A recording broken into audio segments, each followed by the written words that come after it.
Welcome back everyone. In this video I'll show you how to use the iPhone 16 camera control to zoom in and zoom out.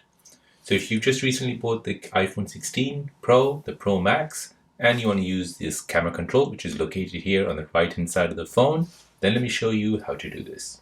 So first you want to go ahead and open up your camera app.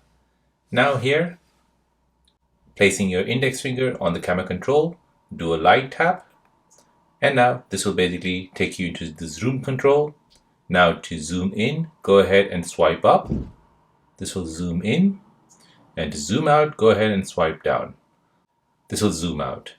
On the right here, you'll see how much you can zoom in. So as you can see, the maximum you can zoom in is 25x. And the maximum you can zoom out is 0.5. Now once you're happy with the picture, go ahead and tap on it. And this will take the picture for you. And there you go. That is how to use the iPhone 16 camera control to zoom in and zoom out on your photos.